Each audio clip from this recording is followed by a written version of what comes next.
കഴിഞ്ഞ എപ്പിസോഡിന്റെ അവസാനം ലീയും എസ് ഗ്രൂപ്പിന്റെ ചെയർമാനെതിരായിട്ട് വിധി പ്രഖ്യാപിച്ചിട്ടുണ്ടായിരുന്നു. ചീഫ് ജസ്റ്റിസും ആ ചെയർമാനെ കുറിച്ച് തിരക്കുന്നുണ്ട്. അയാളിപ്പോ ജയിലിലല്ലേ, എന്താ ചെയ്യുന്നതെന്ന് ചോദിക്കുന്നുണ്ട്. എന്നിട്ട് അയാളെ വിളിച്ച് നിങ്ങൾക്ക് ഫുഡൊക്കെ ഇഷ്ടപ്പെട്ടോ എന്നൊക്കെ ചോദിക്കുമ്പോ അയാൾക്കും കുഴപ്പമൊന്നുമില്ല, എനിക്കിവിടെ പരമസുഖം തന്നെയാണ്, ജയിലിലായിട്ടും VIP ട്രീറ്റ്മെന്റ് തന്നെയാണ് അയാൾക്ക് ഇപ്പോഴും ലഭിക്കുന്നത്. ലീയും റിസൈൻ ചെയ്തിട്ടുണ്ടായിരുന്നു. അവനും ഓഫീസിലുണ്ടായിരുന്ന സാധനങ്ങളെല്ലാം മാറ്റുന്നതിന്റെ തിരക്കിലായിരുന്നു. ആ സമയം ഒരാൾ അവിടെ വന്നിട്ട് ഒരു ചെറിയ പെട്ടി കൊണ്ടു കൊടുക്കുന്നുണ്ട്. ഞാനിത് ഓർഡർ ചെയ്തിട്ടില്ലല്ലോ, ഇത് ഞങ്ങൾ നിങ്ങൾക്ക് വേണ്ടി തരുന്നതാണ്, ഇതിന് എത്ര രൂപയായി, പൈസ ഞാൻ അയക്കാം. ആ സമയം വന്നയാളും ഇത് നിങ്ങൾ തന്നെയല്ലേ എന്ന് ഇയാളുടെ ഫോട്ടോ അയാളുടെ ഫോണിൽ കാണിച്ചു കൊടുക്കുന്നുണ്ട്. എന്നിട്ട് ലീയെയും അറ്റാക്ക് ചെയ്യുന്നുണ്ട്. അവൻ തിരിച്ച് അറ്റാക്ക് ചെയ്യാനായിട്ട് ഒരുപാട് ശ്രമിച്ചു നോക്കുന്നുണ്ടെങ്കിലും അത് നടക്കുന്നില്ല. അവന്റെ ബോധവും പോയിട്ടുണ്ടായിരുന്നു. ശേഷം അവനും ഉണരുന്നുണ്ട്. നേരം ഒരുപാട് വൈകിട്ടുണ്ടായിരുന്നു. അവൻ എന്താ സംഭവിച്ചതെന്ന് പോലും അവനും മനസ്സിലാകുന്നില്ല. അപ്പോഴാണ് തൊട്ടടുത്തായിട്ട് ഒരാൾ കിടക്കുന്നത് അവനും ശ്രദ്ധിക്കുന്നത്. അവൻ ചുറ്റിലും നോക്കുമ്പോ മറ്റാരെയും തന്നെ ഇവന് കാണാനായിട്ട് സാധിക്കുന്നില്ല. ആ അറ്റാക്ക് ചെയ്യാനായിട്ട് വന്നവൻ അവിടെ ഒന്നും തന്നെ ഉണ്ടായിരുന്നില്ല.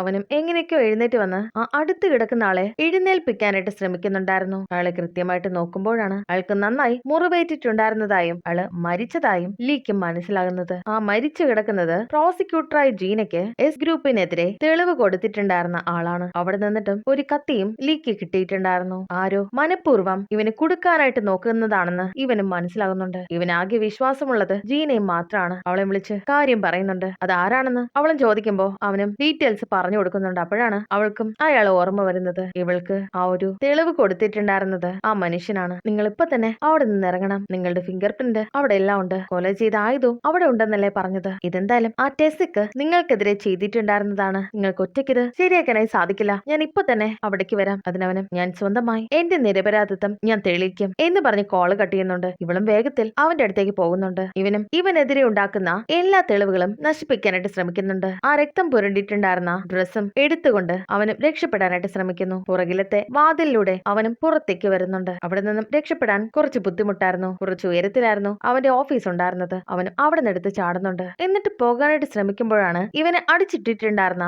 ആ ഒരു വ്യക്തി അവിടെ നിൽക്കുന്നത് ഇവനും ശ്രദ്ധിക്കുന്നത്. അവനാണെങ്കിൽ പോലീസുകാർക്ക് ഇവനെ കാണിച്ചു കൊടുക്കുന്നുണ്ട്. പോലീസുകാരെ കണ്ടതും ലീ ഓടുന്നുണ്ട്. പക്ഷെ നേരത്തെ തീരുമാനിച്ചത് പ്രകാരം എല്ലാ പോലീസുകാരും അവിടെ വളഞ്ഞിട്ടുണ്ടായിരുന്നു. തെളിവ് സഹിതം അവർ ലീയെ പിടികൂടുന്നു. ഞാനല്ല ഇത് ചെയ്തത്, എനിക്കിതൊന്നും അറിയില്ല എന്നൊക്കെ അവനും പറയാനായിട്ട് ശ്രമിക്കുന്നുണ്ടെങ്കിലും ആ പോലീസുകാര് ഇവനെ കീഴ്പ്പെടുത്തിയിട്ടുണ്ടായിരുന്നു. ഇക്കാര്യം ജീനയും കാണുന്നുണ്ട്. അവൾക്കും ഒന്നും ചെയ്യാനായിട്ട് സാധിക്കുന്നുണ്ടായിരുന്നില്ല. അവനെയും ക്വസ്റ്റ്യൻ ചെയ്യാനായിട്ട് കൊണ്ടുവരുന്നുണ്ട്. നിങ്ങളിപ്പോ ഒരു ജഡ്ജല്ല, സസ്പെക്ട് ആണ്, അതുകൊണ്ട് ഞങ്ങളോട് സഹകരിക്കണം. ഈ കത്തിയില് നിങ്ങളുടെ ഫിംഗർ പ്രിന്റ്സ് ഉണ്ട്, വിക്ടിമിന്റെ ബ്ലഡും നിങ്ങളുടെ ഷർട്ടിലുണ്ട്, നിങ്ങളാണ് ഈ കൊലപാതകം ചെയ്തതെന്ന് സമ്മതിക്കുന്നുണ്ടോ? അതിനവനും ഈ തെളിവുകളൊക്കെ കിട്ടിച്ചമച്ചതാണ്, ഇതെല്ലാം നിങ്ങൾക്കെതിരെയുള്ള തെളിവുകളാണ്, ഇത് കോടതിയിൽ എത്തിക്കഴിഞ്ഞാൽ എന്താകും നിങ്ങൾക്ക് കിട്ടാൻ പോകുന്ന പണിഷ്മെന്റ് എന്ന് നിങ്ങൾക്ക് അറിയില്ലേ, നിങ്ങളൊരു ജഡ്ജിയല്ലേ, ഞാൻ അവനെ കൊന്നിട്ടില്ല എന്നവനും ആവർത്തിച്ച് പറയുന്നുണ്ട്. ഇവനെയും തെളിവെടുപ്പിനായിട്ട് അവിടേക്ക് കൊണ്ടുവരുന്നുണ്ട്. മീഡിയ മുഴുവനും അവിടെ ഉണ്ടായിരുന്നു. അവിടെ വെച്ച് ഞാൻ ഇത് ചെയ്തിട്ടില്ല, ഇതെല്ലാം കിട്ടിച്ചമച്ചതാണ് എന്നൊക്കെ പറയുന്നുണ്ട്. ന്യൂസിലെല്ലാം തന്നെ ഇത് വരുന്നുണ്ട്. ഇവന്റെ കൂട്ടാളിയാണ് ആ മരിച്ചയാള്. അയാള് തെളിവുകൾ കൊടുക്കാനായിട്ട് വഴങ്ങാത്തത് കൊണ്ടാണ് അയാളെ ഇവൻ കൊന്നുകളഞ്ഞത് എന്നാണ് പോലീസുകാർ പറയുന്നത്. ജഡ്ജും നിങ്ങളുടെ കൂട്ടാളിയെ ഭീഷണിപ്പെടുത്തിയതിനും കൊന്നതിനുമാണ് നിങ്ങൾക്കെതിരെ കുറ്റമായിട്ട് വന്നിരിക്കുന്നത്, നിങ്ങൾ ഇതൊക്കെ സമ്മതിക്കുന്നുണ്ടോ? അവന് ബഹളം വെക്കുന്നുണ്ട്. ഇല്ല, ഞാൻ ഇത് ചെയ്തിട്ടില്ല, അത് ഞാനല്ല, ഞാൻ നിരപരാധിയാണ്. ഇവന്റെ കൂടെ പഠിച്ച ആ ഒരു വക്കീലും അവിടെ വന്നിട്ടുണ്ടായിരുന്നു. അവനും ലീയെ പുച്ഛിക്കുന്നുണ്ട്. ആ ഒരു കൊല്ലപ്പെട്ട മനുഷ്യന്റെ ഭാര്യയെയും അവിടേക്ക് കൊണ്ടുവന്നിട്ടുണ്ടായിരുന്നു. ഈ ലീയെ കുറിച്ച് നിങ്ങൾക്ക് എന്തറിയാം? നിങ്ങളുടെ ഭർത്താവും ഇവനും തമ്മിൽ എന്താ ബന്ധം? നിങ്ങൾ കേട്ടത് പറഞ്ഞാൽ മതി. എന്റെ ഹസ്ബൻഡ് എന്നോട് പറഞ്ഞത് എസ് കൺസ്ട്രക്ഷന് ലീഗൽ അഡ്വൈസ് കൊടുത്തിട്ടുണ്ടായിരുന്നത് ലീ ആയിരുന്നു എന്നാണ്. അയാളും കൂട്ടുപിടിച്ച് ആ ഒരു കമ്പനിയിൽ നിന്നുള്ള ഒരുപാട് ഫണ്ട് ഇവർ രണ്ടുപേരും കൂടി പങ്കിട്ടെടുത്തിട്ടുണ്ടായിരുന്നു. ഇവളും ലീ ഇടയ്ക്കൊന്ന് നോക്കുന്നുണ്ട്. ഇവളും കള്ളം പറയുകയാണെന്ന് ലീക്ക് നന്നായിട്ട് അറിയാം. ആ ഓഡിറ്റിന്റെ സമയത്ത് ആളെ പിടികൂടുമെന്ന് എന്നോട് ഹസ്ബൻഡ് പറഞ്ഞിട്ടുണ്ടായിരുന്നു. അതുകൊണ്ട് ലീയെ കാണാൻ വേണ്ടിയിട്ടായിരുന്നു എന്റെ ഹസ്ബൻഡ് പോയിട്ടുണ്ടായിരുന്നത്. അതിനുശേഷം തിരിച്ചു വന്നിട്ടില്ല. അപ്പോഴാണ് ലീയും മനസ്സിലോർക്കുന്നത്, ഞാൻ ജഡ്ജിയായിട്ട് അവിടെ ഇരിക്കുമ്പോ ഇവിടെ ഇരിക്കുന്ന ആൾക്കാരുടെ വേദന എനിക്ക് മനസ്സിലായിട്ടുണ്ടായിരുന്നില്ല. ഈ സീറ്റിലിരിക്കുന്നവര് ഇതൊന്നും ശരിയല്ല, നിയമം അവർക്ക് അനുകൂലമല്ല എന്നൊക്കെ പറയുന്നത് എന്തുകൊണ്ടാണെന്ന് എനിക്ക് മനസ്സിലായി. ഇവന്റെ ഭാര്യയും ഇവനെതിരായിട്ട് തന്നെയാണ് മൊഴി കൊടുക്കുന്നത്. ട്രയൽസിനിടയ്ക്ക് ഇവൻ ഒരുപാട് പേരെന്ന് പണമൊക്കെ വാങ്ങിക്കാറുണ്ടായിരുന്നു. ഞാൻ ഒരുപാട് ആളെ നിർത്താനായിട്ട് ശ്രമിച്ചിട്ടുണ്ടായിരുന്നു. അതുകൊണ്ട് എന്നെ ഡിവോഴ്സ് ചെയ്യുന്നവരെ ആള് പറഞ്ഞിട്ടുണ്ടായിരുന്നു. ഇത് കേട്ട് ലീയും കോടതിയില് കള്ളസാക്ഷി പറയുന്നതിന് 5 വർഷത്തിൽ താഴെയുള്ള കഠിന തടവും 10 മില്യണിൽ കൂടാതെയുള്ള പിഴയും ഈടാക്കുന്നതാണ്. കേട്ടിട്ട് അവിടെ ഇരിക്കുന്ന ജഡ്ജും നിങ്ങൾ എന്തൊക്കെയാ വിളിച്ചു പറയുന്നത്?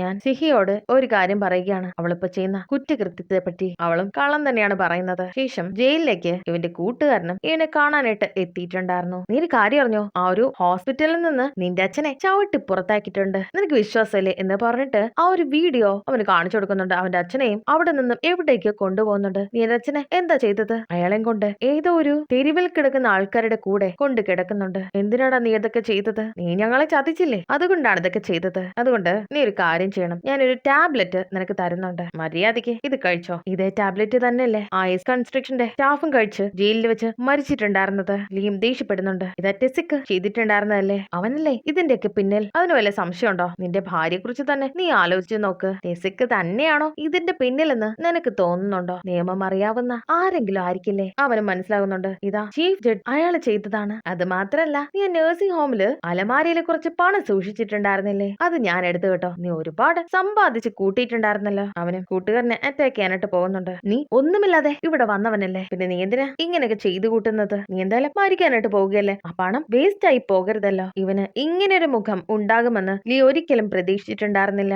അവന് ആ ടാബ്ലറ്റ് കൊടുത്തിട്ട് നീ ജയിലിനകത്തേക്ക് പോകുമ്പോ ഇത് കഴിച്ചിരിക്കണം എന്ന് പറഞ്ഞിട്ട് പോകുന്നുണ്ട്. ആ സമയം ലീയും ആ ഒരു ടാബ്ലറ്റ് കഴിച്ചിട്ടുണ്ടായിരുന്നു. സെക്യൂരിറ്റീസും അവനെ കൊണ്ടുപോകുന്നുണ്ട്. ഫ്രണ്ടും പെറുപിറുക്കുന്നുണ്ട്. അവനോട് ജയിലിൽ പോയിട്ട് കഴിക്കാനല്ലേ ഞാൻ പറഞ്ഞിട്ടുണ്ടായിരുന്നത്. ലീയെ വളരെ സീരിയസ് ആയിട്ട് ഹോസ്പിറ്റലിലും അഡ്മിറ്റ് ചെയ്യുന്നുണ്ട്. പക്ഷേ ഇവൻ ആ ഒരു ടാബ്ലറ്റിന്റെ വളരെ കുറച്ച് ഭാഗം മാത്രമാണ് കഴിച്ചിട്ടുണ്ടായിരുന്നത്. ഇവനെ ഹോസ്പിറ്റലിൽ കൊണ്ടുപോയിട്ട് കുറച്ച് സമയം കൊണ്ട് തന്നെ അവന് ബോധം വന്നിട്ടുണ്ടായിരുന്നു. എന്നാലും ചെറിയൊരു പോയിസൺ അവന്റെ ഉള്ളിൽ ഇപ്പോഴും ഉണ്ട്. മറ്റൊരു നഴ്സും അവനെ കിടത്തിയിട്ടുണ്ടായിരുന്ന ആ ഒരു ബെഡിലേക്ക് വന്ന് നോക്കുമ്പോൾ അവൻ അവിടെ ഉണ്ടായിരുന്നില്ല. അവനും ഒരു ഡോക്ടറിന്റെ വേഷമൊക്കെ ഇട്ട് അവിടെ നിന്നും രക്ഷപ്പെട്ടു പോകുന്നുണ്ട്. പക്ഷേ ആ ഒരു ടാബ്ലറ്റ് എടുത്തത് കൊണ്ട് തന്നെ അവന് വോമിറ്റ് ചെയ്യുന്നുണ്ട്. ഈ ചീഫ് ജഡ്ജിനും ഒരു കോൾ വരുന്നുണ്ട്. ലീ രക്ഷപ്പെട്ടു എന്ന് പറഞ്ഞിട്ട് അവനും പുറത്തേക്കിറങ്ങി വഴിയിൽ കിടന്നിട്ടുണ്ടായിരുന്ന ഒരു കോട്ടും എടുത്തിടുന്നുണ്ട്. ഇവൻ ആരോ പിന്തുടരുകയും ചെയ്യുന്നുണ്ട്. ഇവനും ഇവന്റെ അച്ഛനെ കണ്ടെത്താനായിട്ട് പോവുകയാണ്. പക്ഷെ ഇവനതിന് കഴിയുന്നില്ല. എന്നിരുന്നാലും എങ്ങനെയൊക്കെയോ അവന് നടന്ന് പോകുന്നുണ്ട്. അപ്പോഴാണ് പോകുന്ന വഴിയിൽ ഒരു ടണലും അവൻ കാണുന്നത്. അവിടെയെല്ലാം വീടുകളൊന്നും തന്നെ ഇല്ലാത്ത പാവപ്പെട്ട ആൾക്കാരായിരുന്നു. അവനും അവിടെയെല്ലാം അച്ഛനെയും നോക്കുന്നുണ്ട്. അവനും അവിടെ ഒരു റൂമിൽ നോക്കുന്ന സമയം അവിടെ ഒരുപാട് പേര് ഇരിക്കുന്നത് അവൻ കാണുന്നുണ്ട്. അവിടുത്തെ ആൾക്കാരുടെ അവസ്ഥ അവനും മനസ്സിലാക്കുന്നു. ഇങ്ങനെയും ആൾക്കാർ കഴിയുന്നുണ്ടെന്ന് അവനും ഇപ്പോഴാണ് കാണുന്നത്. അവനും ഇതൊക്കെ കാണുമ്പോ സഹിക്കാനാകുന്നില്ല. അപ്പോഴാണ് ഇവനും ഒരു കാര്യം ഓർക്കുന്നത്. ന്യൂസില് കഴിഞ്ഞ എപ്പിസോഡിന്റെ തുടക്കത്തില് കുറച്ച് ആൾക്കാരെ പറ്റി പറഞ്ഞിട്ടുണ്ടായിരുന്നു. വീടുകളൊന്നും തന്നെ ഇല്ലാത്ത ആൾക്കാര് അണ്ടർഗ്രൗണ്ടിൽ ടണലിന്റെ അടിയിലും മറ്റും താമസിക്കുന്നുണ്ട് എന്നുള്ള കാര്യമൊക്കെ അവിടെ പറഞ്ഞിരുന്നു. അവരൊക്കെ ഈ ഒരു അവസ്ഥയിലാണ് ഇവിടെ ജീവിക്കുന്നത്. അവൻ ഇപ്പോഴാണത് നേരിട്ട് കാണുന്നത്. ഇവനും അവിടെ നിന്ന് പോകുന്ന സമയം ഇവന്റെ കാലില് ആര് പിടിച്ചു വലിക്കുന്നുണ്ട്. ഇവനും പേടിക്കുന്നുണ്ട്. ആ പിടിക്കുന്ന ആളെ ഇവനും ചവിട്ടി ചവിട്ടി മാറ്റുന്നുണ്ട്. ഇവനെ നോക്കുമ്പോ അതവന്റെ അച്ഛനെ പോലെ ഉണ്ടായിരുന്നു. പക്ഷെ അത് അയാളല്ലായിരുന്നു. അവന് തോന്നിയതാണ്. തന്നെ രക്ഷിക്കാനായി അയാളും പറയുന്നുണ്ട്. ഇവനും അവിടെ നിന്ന് പോകുമ്പോ ഒരാള് ഇവനെ സിറിഞ്ച് കൊണ്ട് കുത്തുന്നുണ്ട്. അത് മറ്റാരും അറിഞ്ഞില്ല. ഇവനെ ആ ഒരു കേസിൽ അകപ്പെടുത്തിയിട്ടുണ്ടായിരുന്ന ആ മനുഷ്യനാണ്. അവൻ ഇവനെ ഫോളോ ചെയ്യുന്നുണ്ടായിരുന്നു. ഇതിവിടെ അവസാനിക്കുകയാണ് എന്ന് അവനും പറയുന്നുണ്ട്. ഇവൻ ജോലി ചെയ്യുന്നത് മറ്റൊരാളുടെ കീഴിലാണ്. ഇതിലെ മെയിൻ വില്ലനായ ആ ഒരു ചീഫ് ജഡ്ജ് പറയുന്നതാണ് ഇവനും അനുസരിക്കുന്നത്. ആള് പറഞ്ഞിട്ടാണ് ലീയെ ഇവനും കൊല്ലുന്നത്. അത് മാത്രല്ല ആ ഒരു കേസിൽ ഇവനെ കുടുക്കിയതും ഇയാള് തന്നെയാണ്. ഇയാള് പറയുന്നത് കേൾക്കാത്തത് കൊണ്ട് എനിക്കിതുപോലെ മരിക്കണ്ട, എനിക്ക് അവസാനം ശരിക്കുള്ള ഞാനായിട്ട് ജീവിക്കണമെന്നുണ്ട്. പെട്ടെന്ന് അവിടെ ആകെ സമയം പിന്നിലോട്ട് പോകുന്നതായിട്ട് തോന്നുന്നുണ്ട്. അവനും ഇപ്പോഴുള്ളത് തകർന്നു കിടക്കുന്ന ഒരു കോടതി കെട്ടിടത്തിന് ഉള്ളിലാണ്. അവനും അവിടെ ആകെ നോക്കുന്നുണ്ട്. ഞാനിതിപ്പോ എവിടാണ്? അവന്റെ അമ്മയും അവിടെ നിൽക്കുന്നുണ്ടായിരുന്നു. പക്ഷെ അവന് അമ്മയുടെ അടുത്തേക്ക് പോകാനായിട്ട് സാധിക്കുന്നില്ല. ആരോ ചങ്ങല കൊണ്ട് ഇവനെ വലിക്കുന്നുണ്ട്. ഈ നായകളെയും മറ്റും വലിക്കുന്നത് പോലെ. അത് മറ്റാരുമല്ല, അവന്റെ അമ്മായച്ചനായിരുന്നു. ഇവൻ ജീവിച്ച ആ ഒരു ജീവിതത്തിൽ ഇതുപോലെ തന്നെയായിരുന്നു അയാൾ ഇവനെ നിയന്ത്രിച്ചിട്ടുണ്ടായിരുന്നത്. അമ്മ എന്നോട് ക്ഷമിക്കണം എന്നവനും ആവർത്തിച്ച് പറയുന്നുണ്ട്. അവിടെയും ഇവൻ കാരണം മരിച്ച ആ ഒരു പെൺകുട്ടി ഇരിക്കുന്നുണ്ടായിരുന്നു. അവളോടും അവൻ ക്ഷമ ചോദിക്കുന്നുണ്ട്. എനിക്ക് ഒരു ചാൻസ് കൂടി തരണം, ഞാൻ നിങ്ങളോടൊക്കെ തെറ്റാണ് ചെയ്തത്, വലിയൊരു തെറ്റ്. അവിടെ ഇവന്റെ പ്രതിരൂപമായ ഒരു ജഡ്ജി നിൽക്കുന്നുണ്ട്. ഡിഫൻഡന്റ് ലീ, നിങ്ങൾക്കിത് തെറ്റായി തോന്നുന്നുണ്ടോ? നിങ്ങൾ ശരിക്കും നിരപരാധിയാണോ? നിങ്ങൾ നിങ്ങളുടെ ജീവിതത്തിൽ ചെയ്തതൊക്കെ ശരിയായിരുന്നു? ഒരിക്കലുമല്ല, ഞാനൊരു കൊലപാതകയാണ്, ധൈര്യമില്ലാത്തവൻ, ഞാൻ തെറ്റ് ചെയ്തു, ഞാൻ കുറ്റക്കാരൻ തന്നെയാണ്. ലീയെ കുറ്റക്കാരനായി ഇവിടെ പ്രഖ്യാപിക്കുന്നു. ശേഷം ഈ സംഭവിച്ച കാര്യങ്ങളെല്ലാം പുറകിലോട്ട് പോകുന്നുണ്ട്. അതും 10 വർഷം പിന്നിലേക്കാണ് പോകുന്നത്. ഇവിടെ വച്ച് എപ്പിസോഡ് അവസാനിക്കുന്നു.